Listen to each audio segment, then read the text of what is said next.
Launch auto sequence has 7, started. 6, 5, 4, 3, 2, 1. Go for launch.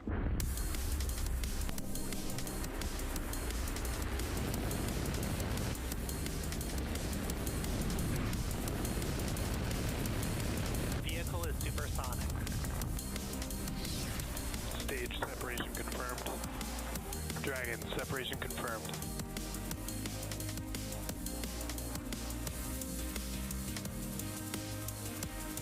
Stage 1 is transonic. Landing legs have deployed. And Falcon 9 has landed.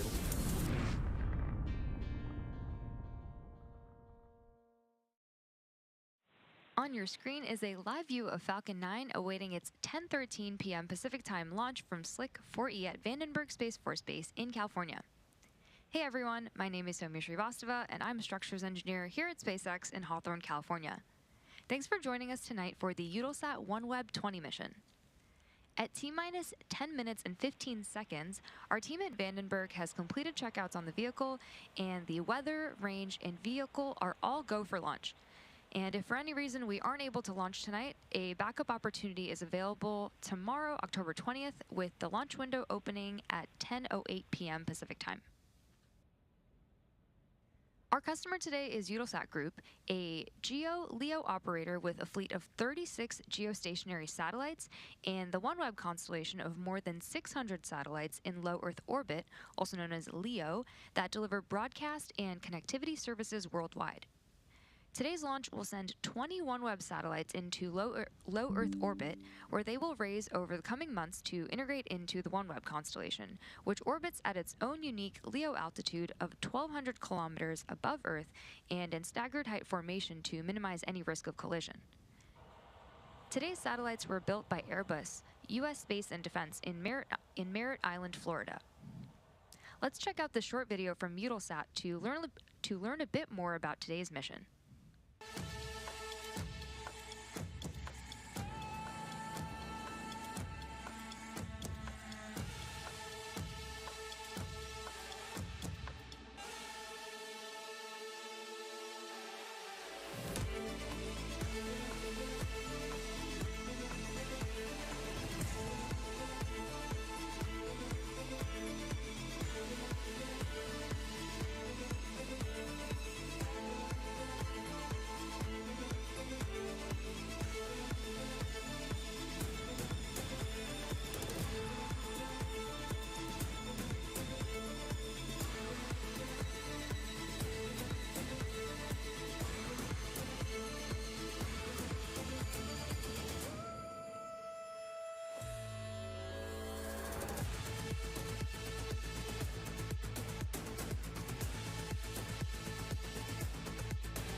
Through its multi-orbit solutions, Eutelsat delivers high-end throughput, low-latency connectivity solutions to connect businesses, communities, governments, maritime customers, aviation sectors, and more, all to meet a wide spectrum of connectivity needs.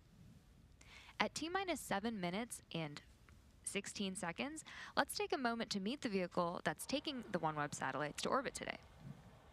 Falcon 9 is a two-stage rocket that's developed and manufactured by SpaceX, known for its safe, reliable, and cost-effective access to space.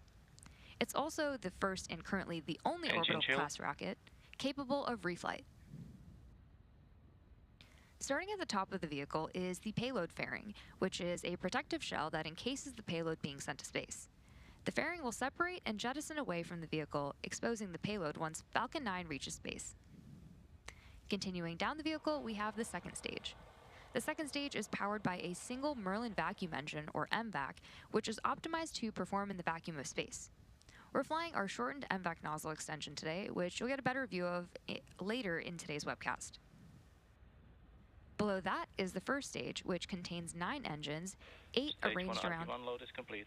8 arranged around the outside and 1 center engine, all of which is held in place by a structure called the octaweb. Each of these Merlin 1D engines delivers about 190,000 pounds of thrust at sea level, which gives Falcon 9 a combined 1.7 million pounds of thrust at liftoff. The Falcon 9 first stage is also equipped with 4 landing legs that deploy just before landing to allow for vertical touchdown on a drone ship or a landing pad. And today's booster will be returning to landing zone 4 at Vandenberg, and this will be its 7th landing.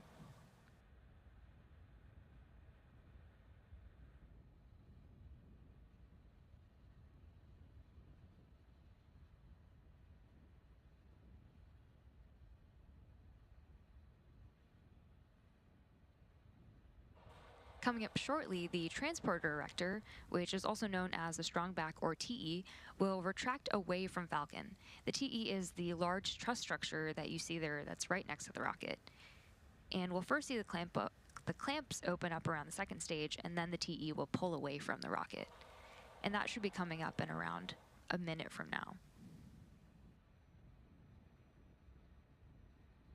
The TE is designed to transport, raise, and support Falcon 9 at the launch pad. Falcon 9, thanks, are pressurizing for strongback retract.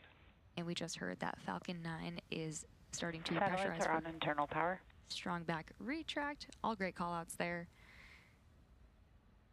So yes, the TE is designed to transport, raise, and support Falcon 9 at the launch pad using umbilicals or flexible lines to route the vehicle's fluids, power, and telemetry from the ground systems to the rocket and payload until Falcon 9 switches to internal power and clears the pad.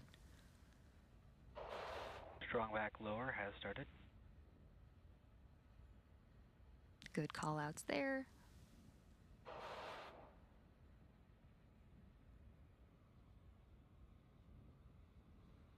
And there we see those clamp arms opening up and pulling away from stage 2.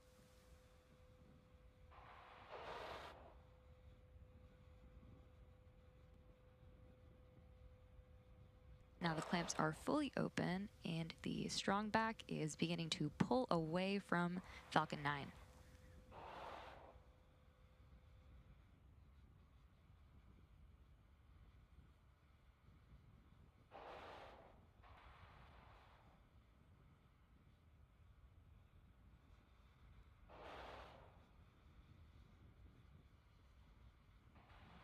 So as the strongback continues to recline away from Falcon 9, at this point in the countdown, both the first and second stages are nearly fully loaded with 1 million pounds of rocket-grade kerosene fuel and liquid oxygen.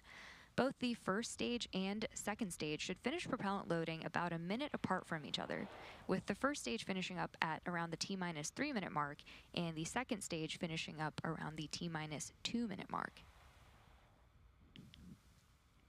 So we should be coming up on LOX load completion shortly. Stage 1 LOX load is complete. Right on time.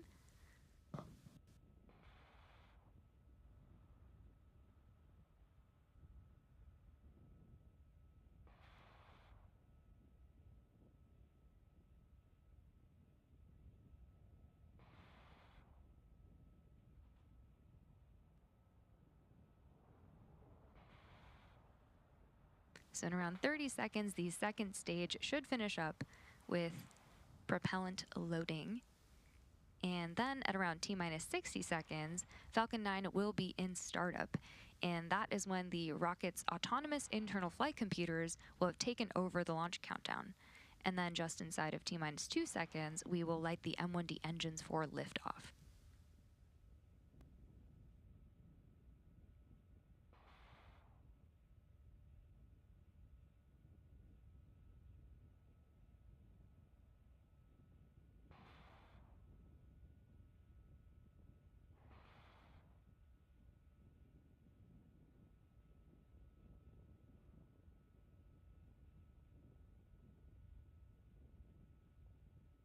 Stage 2 LOX load is complete.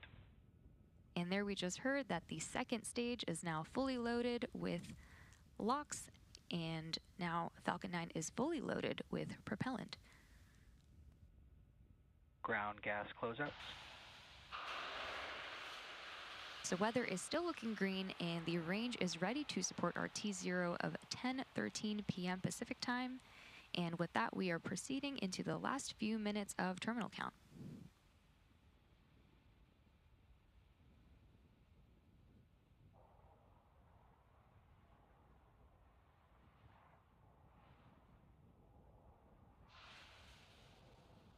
Falcon 9 is in startup. And there you just heard that call out for Falcon 9 in startup, which means that the internal flight computers have taken over the launch countdown. The launch director will be giving... LD is go for launch. The launch director has given the final go for launch. So at T-minus 37 seconds, all systems are go for the launch of Falcon 9. T-minus 30 seconds.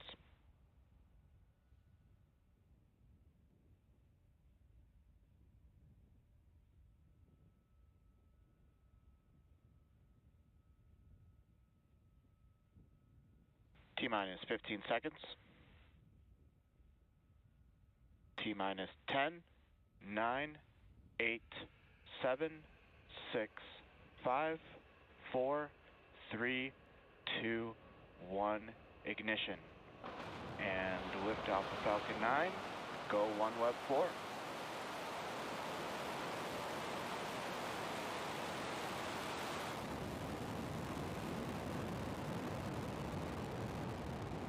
Vehicle is pitching downrange. Stage 1 propulsion is nominal.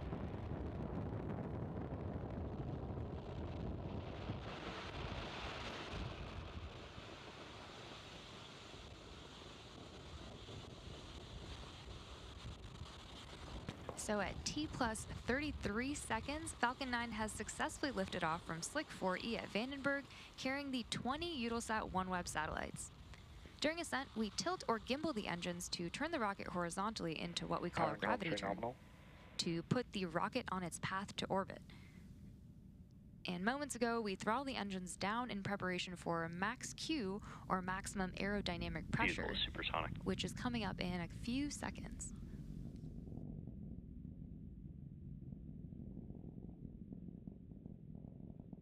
Max Q.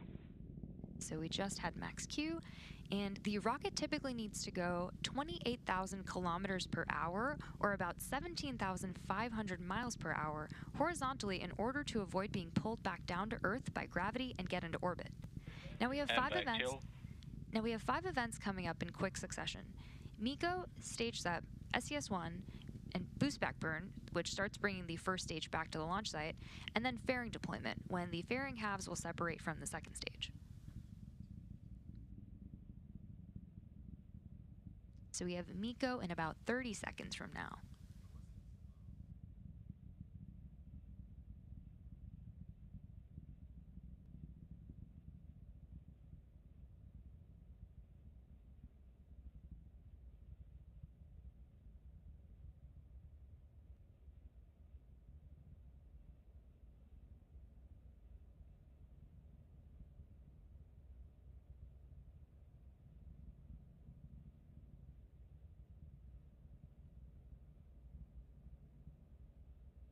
Main engine cut off.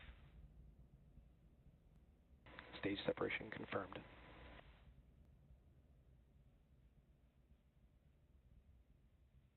MVAC ignition. Stage 1 boost back startup. And there you heard and maybe even saw MECO, stage SEP, SES-1, and the start of boost back burn, which will last for just under 1 minute.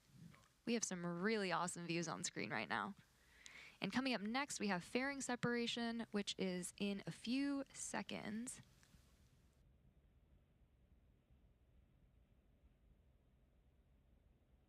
Fairing separation confirmed. And as you just heard and can see right there, we had confirmation of successful separation of both fairing halves from the second stage. Both of the fairing halves on today's mission are flight proven, with one half flying for its 11th time and the other for its 13th. We will be attempting to retrieve these fairing halves again today once they fall back to Earth using our recovery vessel Go Beyond. Stage 1 boost back shutdown. And so we just heard the call out for a successful end of the boost back burn. And the first stage booster is now flying back to Vandenberg Space Force Base for a landing on landing zone 4, which is just 1,400 feet away from the launch pad where it took off.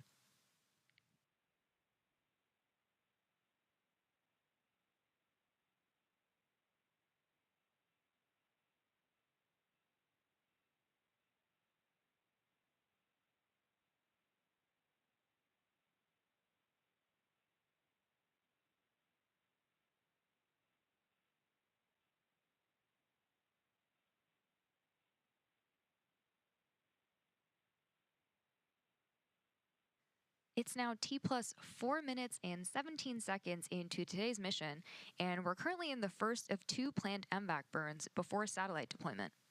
Just over 6 minutes into flight, you should see the start of our first stage's entry burn, and for the entry burn, we relight 3 M1D engines 1, 5, and 9, which slow down the vehicle as it passes back into the Earth's atmosphere.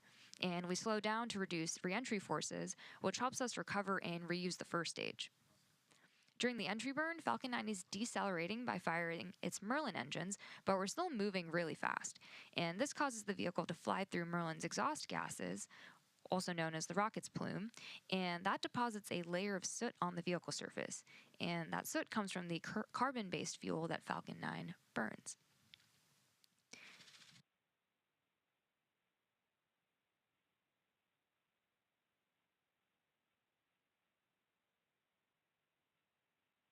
The Merlins on the first stage are optimized for sea level, and these achieve 190,000 pounds of thrust during ascent and re-entry. The MVAC engine is optimized for 220,500 pounds of thrust in vacuum, and on your screen you'll notice a shorter nozzle that's attached to the Merlin vacuum engine. And our teams use a shorter nozzle when we don't need as much performance to get the payload to its final destination. But we still fly full-size MVAC nozzles on missions that require a more significant amount of thrust from stage 2 or ones that contain a heavier payload. Entry burn is going to come up shortly, and so we should be able to see that on stage 1 when the engines relight.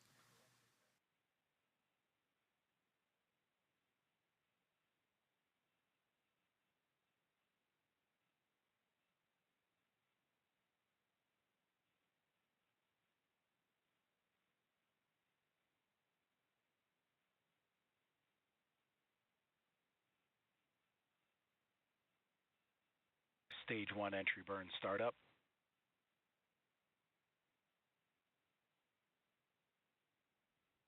So entry burn has just begun.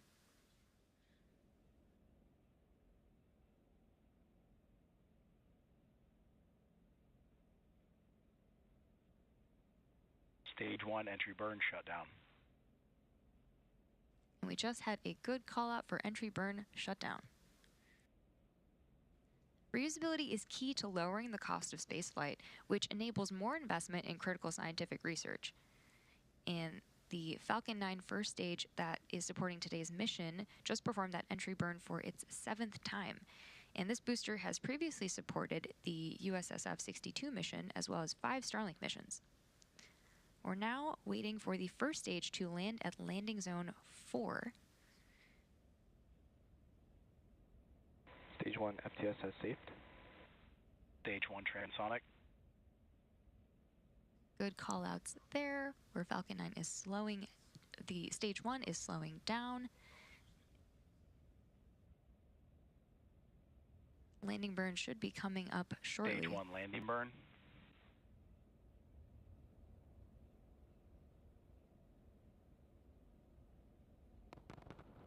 And there we have Stage a 2 is landing in terminal burn guidance. where engine 9 has relit right before touching down on the landings at landing zone 4. Stage 1 landing leg deploy.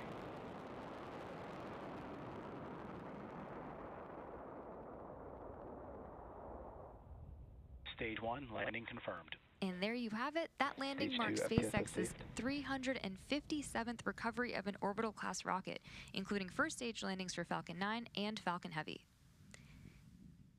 And we are now waiting for second engine cutoff, which is coming up next.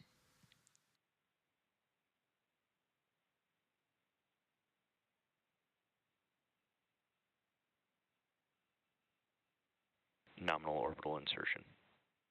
And we just had SECO 1 and good confirmation of nominal orbital insertion.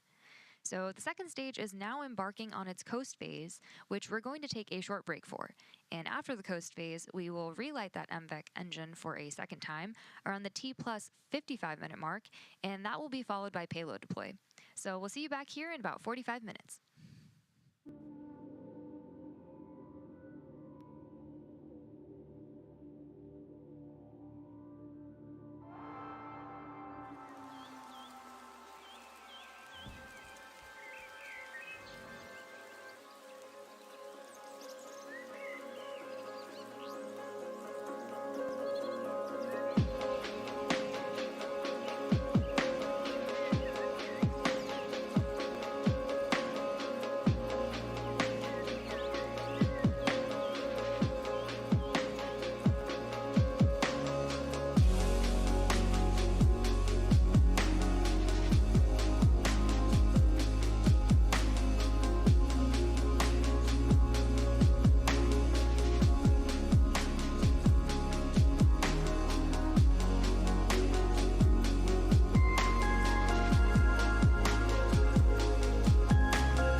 In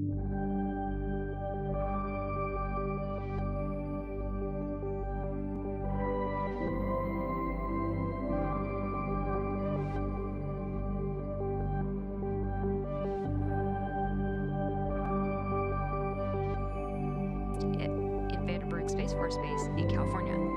We had a successful ascent, fairing separation, and second stage orbital insertion. We also recovered the first stage at landing zone 4, which marked its 7th landing.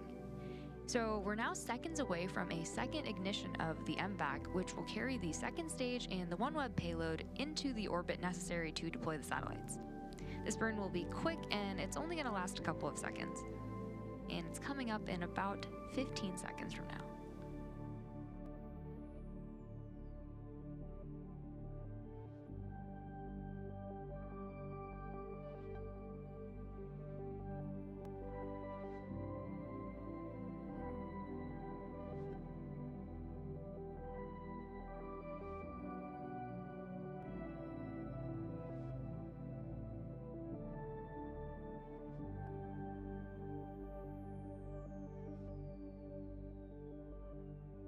Good orbit insertion.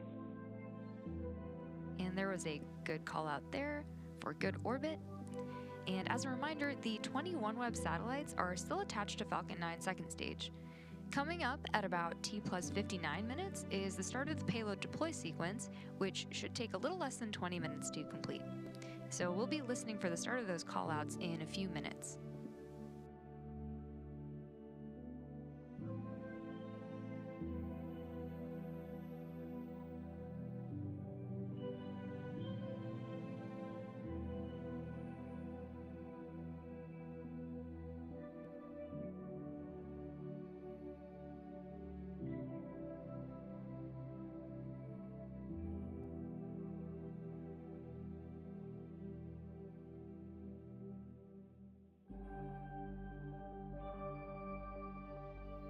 So now we're just a couple of minutes away from payload deploy, and our initial burn and orbit insertion put us into an elliptical orbit, which is one where the highest point, the apogee, and the lowest point, the perigee of the orbit, are different.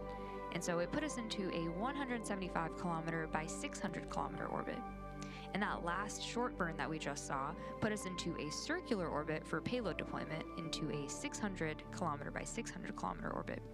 So it turns out from orbital mechanics that a burn along the direction of travel raises the opposite side of the ellipse, which is why we took that burn at apogee to raise the perigee.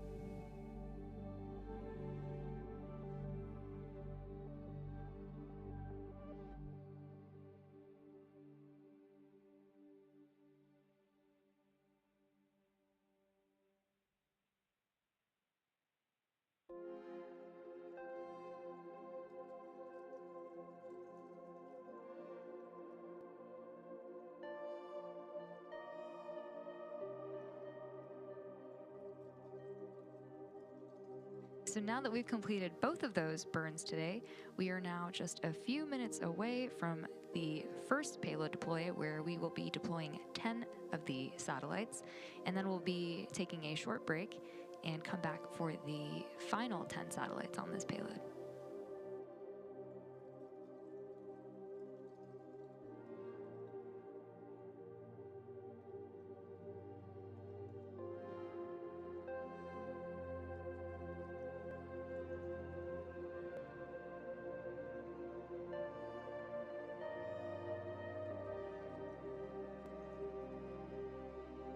As a reminder, our customer today is Eutelsat Group, which operates a fleet of 35 geostationary satellites and a constellation of more than 600 satellites in low Earth orbit to deliver broadcast and connectivity services worldwide.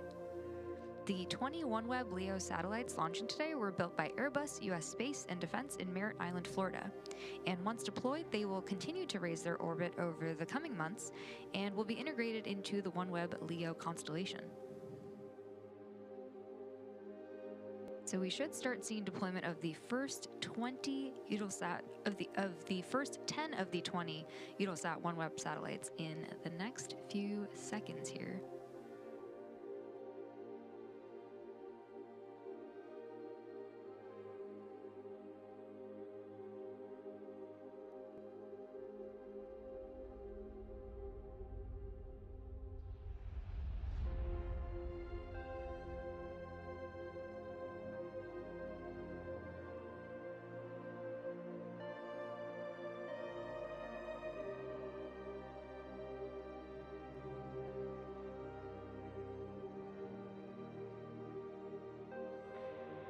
A4 and A8 have been deployed. So we just had deployment of the first 2 satellites of this batch of 10. And the next 2 will be deployed in about 30 seconds from now.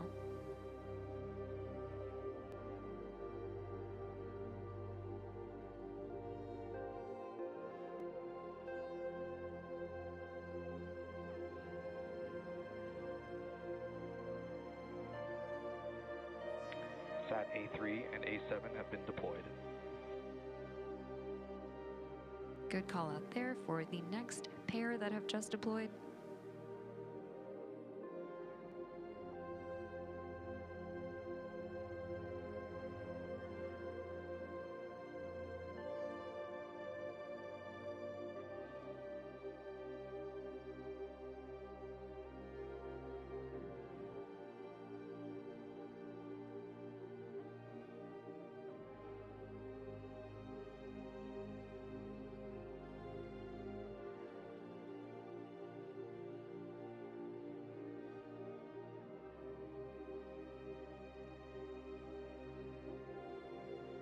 So far we have deployed 4 out of the 10 satellites in this first payload deployment, and we're waiting Sat for... A2 and A6 have been deployed. And there we just heard the next pair have been deployed, so there's 4 more remaining.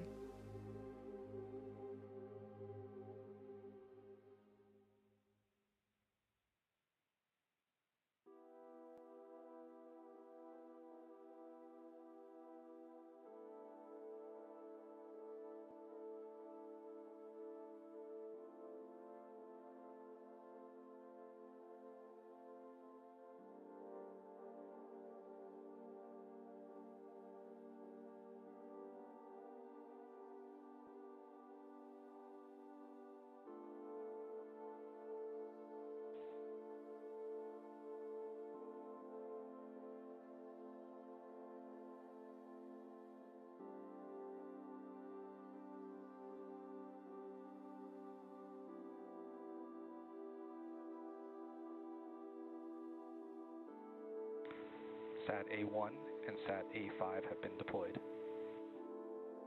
Another good call out there. So there are 2 more satellites that remain to be deployed in this initial set of 10. They should be deploying in about a minute.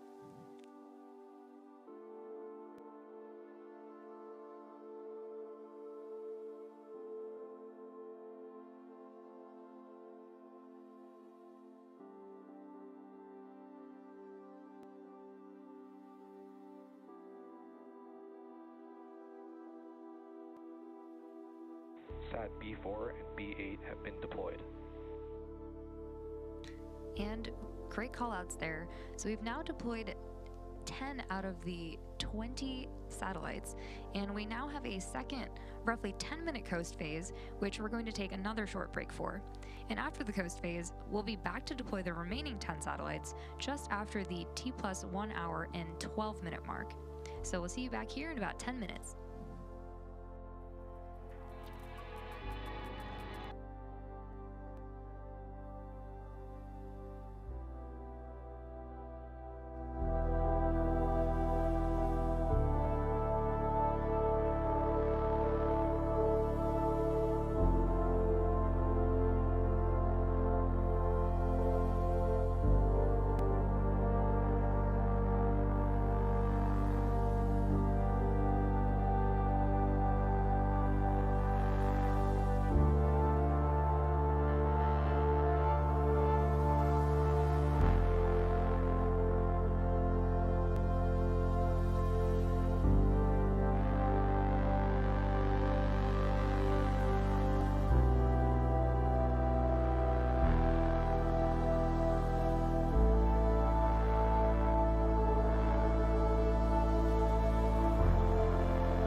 So far, we've now deployed a total of 14 of the 20 satellites aboard today's mission.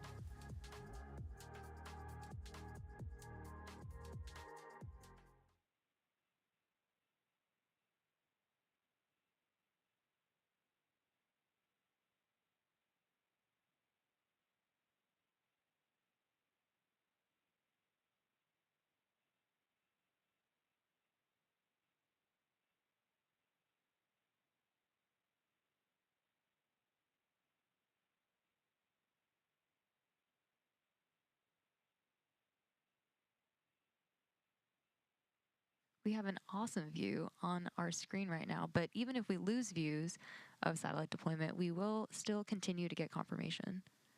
Sat C1 and C5 separation confirmed.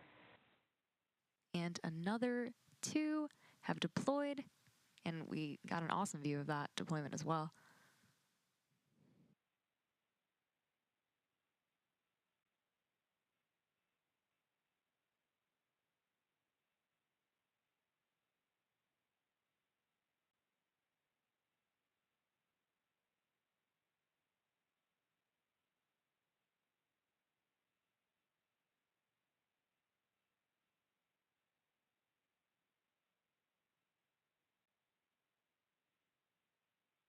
So now there are 4 more satellites that remain to be deployed, and we have successfully deployed 16 out of the 20 so far.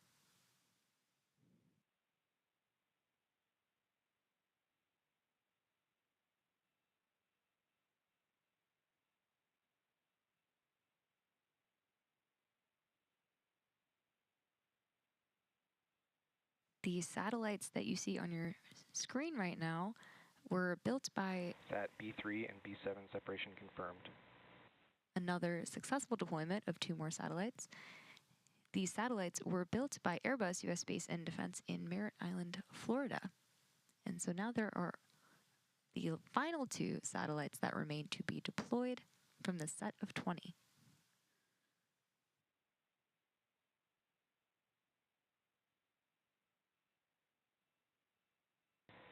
Sat C3 and C7 separation confirmed.